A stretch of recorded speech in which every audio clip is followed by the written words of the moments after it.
We are Big Joe and Laura on Mix 95.7, Grand Rapids Best Mix. Welcome to the halfway point, at least for the work week. It is Wednesday, May 8th, 2024. And Laura, good morning. Good morning. And it's a thankful morning for a lot of us that either we walked away okay or weren't affected by last night's tornadoes. I mean, it's kind of been weighing heavy on my heart this morning because I've been seeing all this footage and photos of everything that happened down in Portage, and our boss works down there or lives down there, and it's kind of one of those things where you're like, man, it can happen here. Like, I'm used to it back home in Kentucky, but you don't think of tornadoes as much up here in Michigan. Yeah, we just were talking about that. You kind of get lulled into a sense of security, and then stuff like that happens. Thankfully, so far, I mean, I'm trying to refresh everything and keep updated since yesterday and this morning.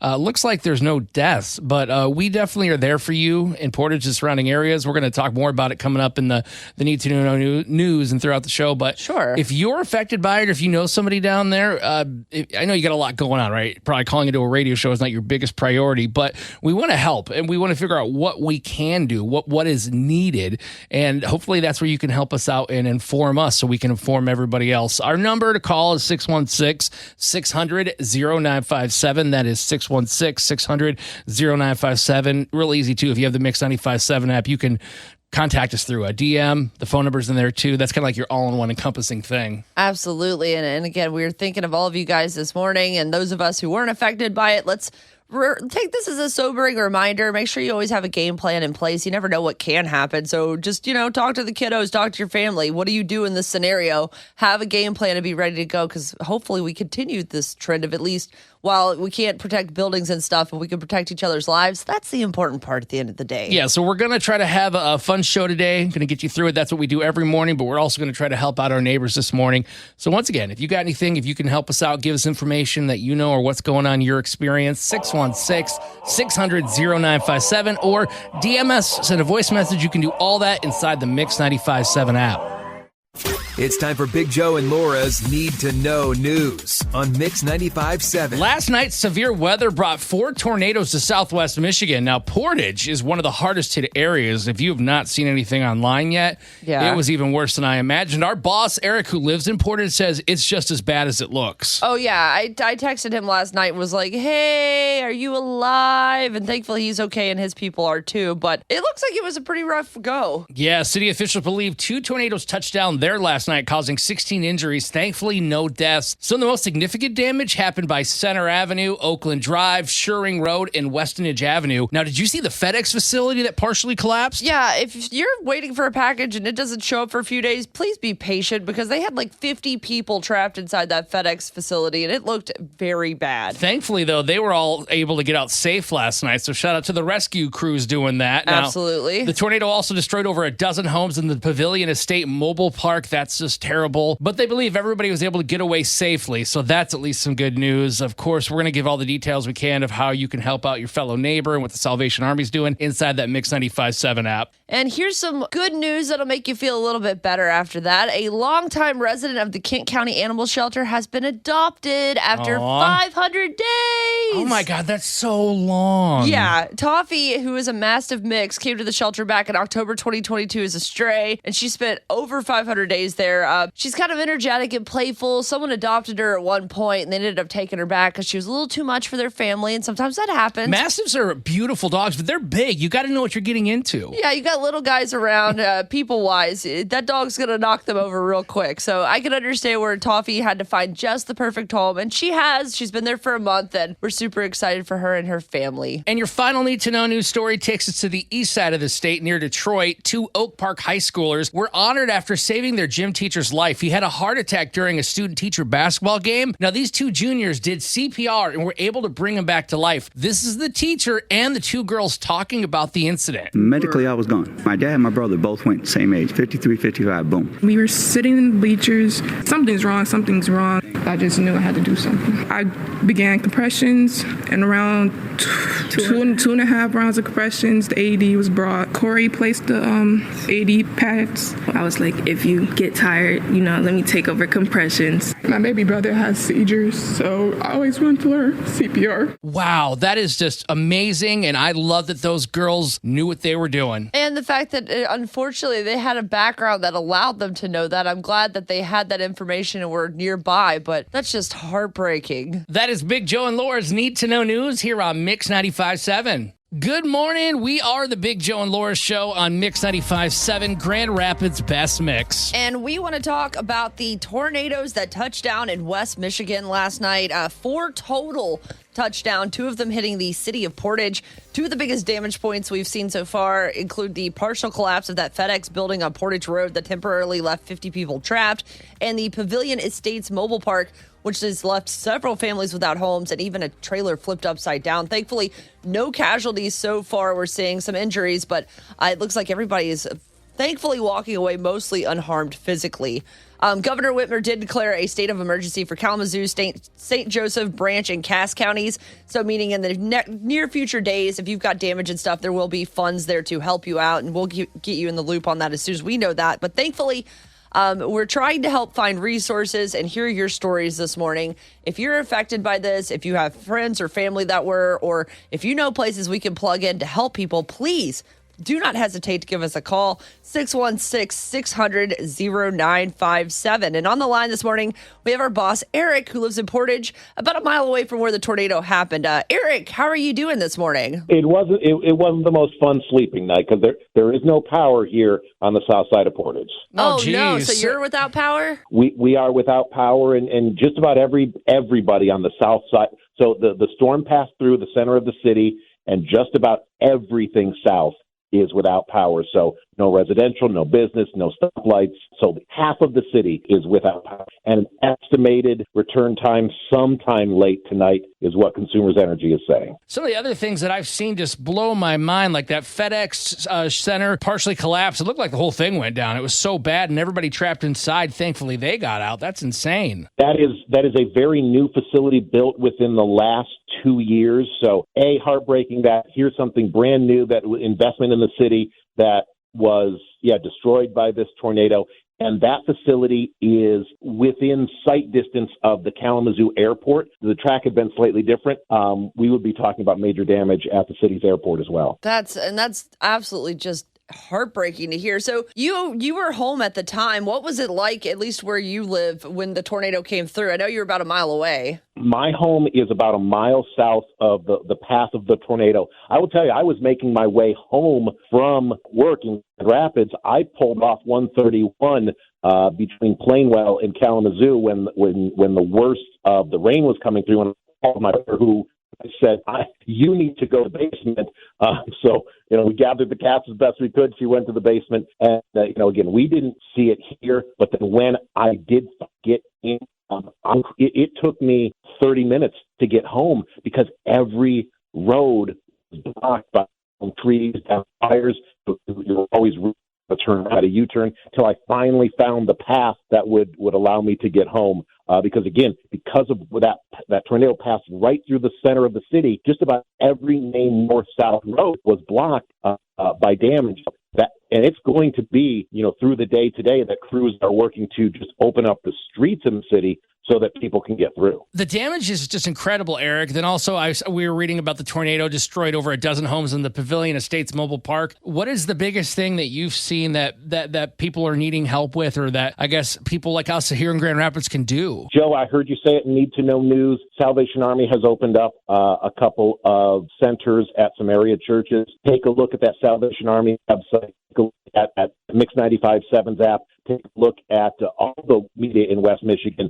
And through that Salvation Army, through those organizations that are the first ones to always step up to help, they're going to list what they need. And it's certainly not crass to say, Joe, that money is always a help. So if you see that Salvation Army, if you see that Red Cross, a link to give, a QR code to give, text to give, money to support those organizations that are first on the scene is never the wrong way to go.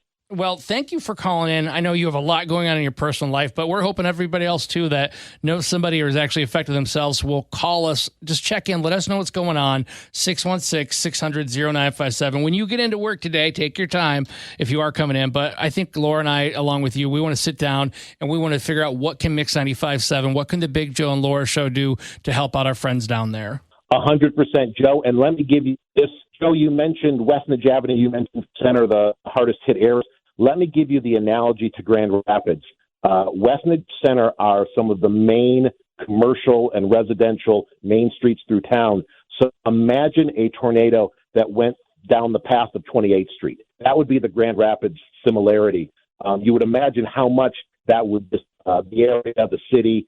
So that's the same thing. Having a tornado pass Westnedge in Portage is like going down part of 28th Street. Wow. Eric, that is a great perspective. And thank you so much for calling. We'll see you when getting to work today. Absolutely. And again, if you've been affected by this, know anyone who has, or if you know where we can get resources to, or get things to people so they can have resources, please give us a call this morning, 616-600-0957. We'll be updating you inside our Mix 95.7 app and our Big Joe and Laura and Mix 95.7 social media pages as we find out more throughout the morning. It's time to play Laura Can't Lose on Mix 95.7. Here's how it happens. You'll have 1 minute to answer 5 questions. You can pass if you need to, and we'll come back if time allows. A tie goes to Laura because, well, her name's on the show. Here's who's playing Laura Can't Lose today. Representing Pullman this morning on the show is Mary. Good morning, Mary. How are you? I'm good, thank you. Glad to have you back. Today's jackpot is $30 with the Michigan Lottery tickets. We'll see if you can snag it or if I'm going to continue to grow it back up like it was before. Are you ready, Joe? Yeah, Mary, go ahead and kick Laura out of here. Bye-bye, Laura. Adios. All right, when that door closes, I will begin with your first question. What year was the Declaration of Independence signed? 1976. Not 1976, 1776. Question number 2. What TV show featured homeowners renovating each other's houses with the help of a professional designer? Oh, gosh. I don't know, pass. Question 3. In the movie Home Alone, where are the McAllister family traveling when they leave Kevin behind? Oh, my gosh, Florida? Question 4. Who is the lead singer of the band Hootie and the Blowfish? Oh, my gosh. I don't know, pass. Question 5. If you're a phlebotomist, what do you primarily do? Draw blood. Question number 2 again. What TV show featured homeowners renovating each other's houses with the help of a professional designer? I don't know. Laura's winning. All right. Well, let's see. You never know. I'm gonna call her in. Laura!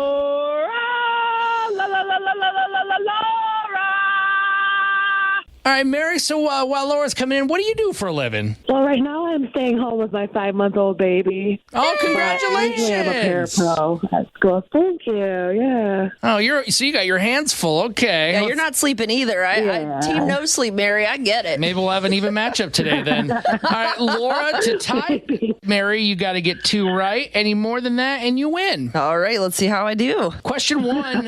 What year was the Declaration of Independence signed?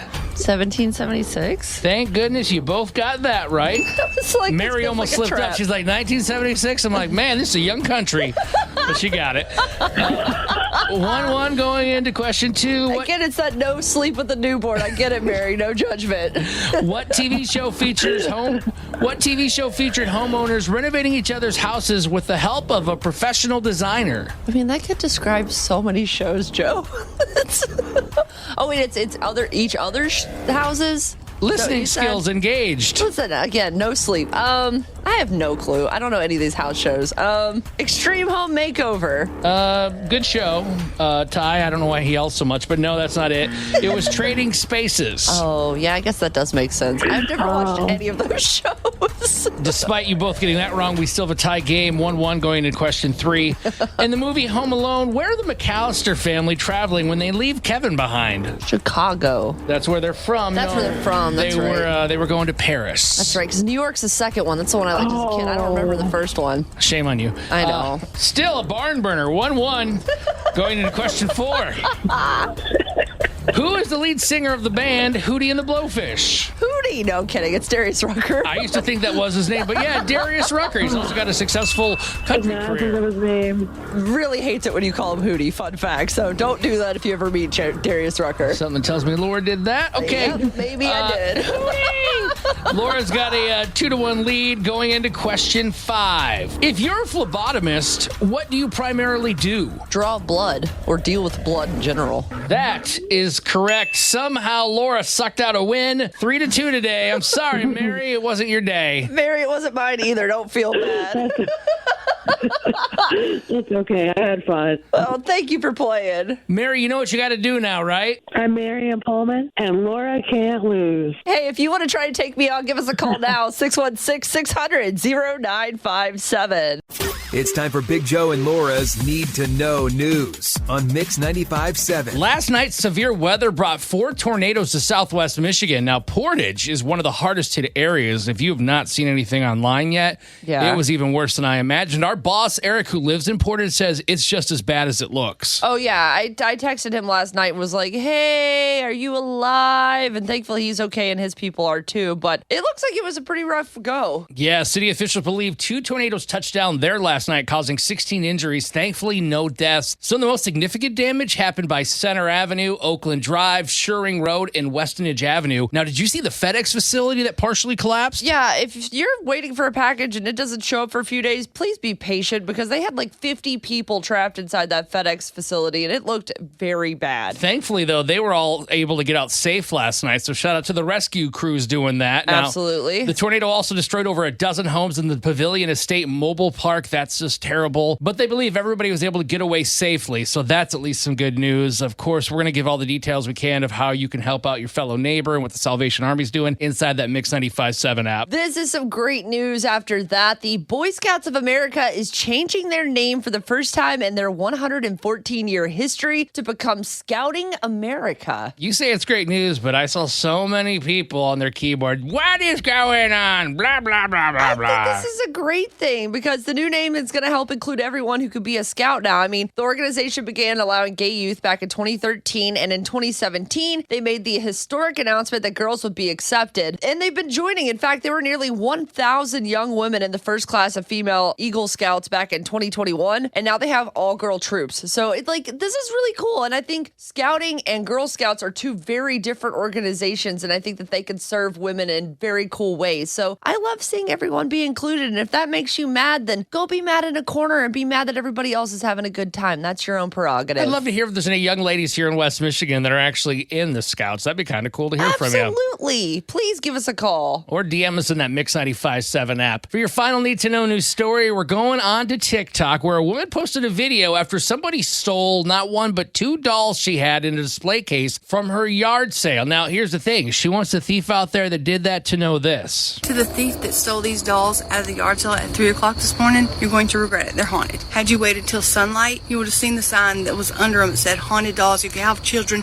please don't buy. I put them in this glass hutch to try and contain whatever was attached to them, and it got so cold that it fogged up. No takesies, backsies. This woman, A, is insane, and B, I would not want to have these dolls because I almost believe her. I'm kind of interested in seeing what she's seeing, if that makes sense. Yeah, whatever she's having, I'll have also. That is Big Joe and Laura's Need to Know News on Mix 95.7. It's the Big Joe and Laura Show on Mix 95.7, and I grew up with law enforcement around me and in my family, but I got to be honest, I'm kind of scared today. We have Police Chief of Grand Rapids, Eric Winstrom, in studio. Good morning. Good morning. Are we in trouble? I wonder if I am. That's why I didn't call the police the other night. Oh, no. What did you do? I didn't do anything. I'm wondering what to do in this situation, and we appreciate you taking your time out of the day to come hang out. My pleasure. I was chilling on my porch. I was getting ready to go to bed, and I was just smoking a little marijuana just so I could fall asleep and go to bed. And I hear a loud boom. I'm like, no freaking way. Right across the street, somebody backed out of my neighbor's driveway, neighbor I don't like, by the way, and they went into the back of this girl's little black Honda. Oh, no. And the whole driver's side rear door dented in. It looks like a deer hit it or something. Oh, gosh. So I'm like, okay, I get my phone out. I'm trying to record them going away to get a license plate because I would hope somebody would do that for me. It's kind of blurry. I'm like, crap. Then I thought to myself, oh, I'm going to get in the car and go get them. I'm like, no, you can't smoke and drive, or you can't drink and drive. Yeah. So I'm like, do I call 911? I'm like, well, it's not really an emergency. I'm like, yeah, no one's dying necessarily. I didn't know what to do, Chief Winstrom, and I was afraid, I can't call the cops if I'm drunk or stoned. They're just going to be like, okay, this guy's on something. Well, you're the only one in Grand Rapids who has that fear, I think, because a huge percentage of the people that we interact with, will show up and they're either intoxicated or or hide. That's just a fact. It's been that way in my career for decades. Sure. But you are not an offender in this case. You should always feel comfortable about calling the police if there's something like this. Especially, you're trying to be a good neighbor. One of my police officers walked into the office today wearing a shirt that said, "Be a good human." If we had everybody that was a neighbor like you, the city would be a better place. So always call 911 for something like that. That's an okay to use 911 and not the non-emergency line in that case, right? Yeah, Or... if you come out of your house in the morning, 6 a.m. in the morning, you see a ding on your car or something like that, that's a good way to call the non-emergency number. But you saw something go down in real time. You had some information that you could share with police, maybe a description of the vehicle, so we could take real action. So absolutely, we would have dispatched a car and followed up on it, at least knocked on your neighbor's door. If this person was visiting, have that interaction with them, say, hey, do the right thing. I don't know if this is a crime or if it's too late, kind of a two-part question, but oh no.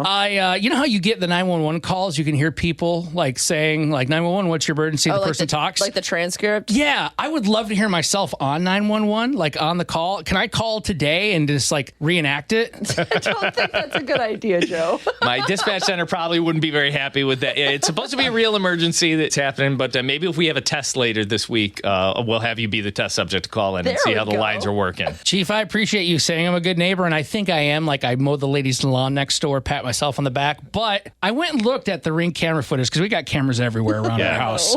And I looked, I'm like, hey, I see the car. And then I sit down in the video because I got up real quick. My giant bald head was like the eclipse. And you just see the car's flashing lights. You don't see anything else. My head was perfectly turned sideways where I blocked the entire thing. Well, you had good intentions. I think that's got to count for at least 3% of the battle. Yeah, definitely counts for something. Not everybody has good intentions or a beautiful bald head. So there you go. I would say I do feel a little outnumbered right now, to be fully honest, between you guys. We'll shave your head. Yeah. Now, see, I have one more dumb question since we're just asking dumb questions. Recently, I was at an intersection off of Eastern because there's all this traffic right now because of all the construction. I witnessed a accident. Now, I called 911. I reported it because I was like, well, and they were like, oh, this is fine, whatever. Do I need to stick around or can I just go about? Because I'm going to be honest, my little dude was asleep in the back seat and I was like, I barely know how to function as a human. I don't think I'm helpful. Was me just calling enough? Calling is enough. We love to be able to recontact you. Obviously, you didn't do anything wrong, so we can't make you stay there. But if you give the dispatcher your phone number, they may have it already. From caller ID. Yeah. But oftentimes there's a question that pops up and say, hey, can you call the original caller back and ask them XYZ? So if you want to be the most helpful for us,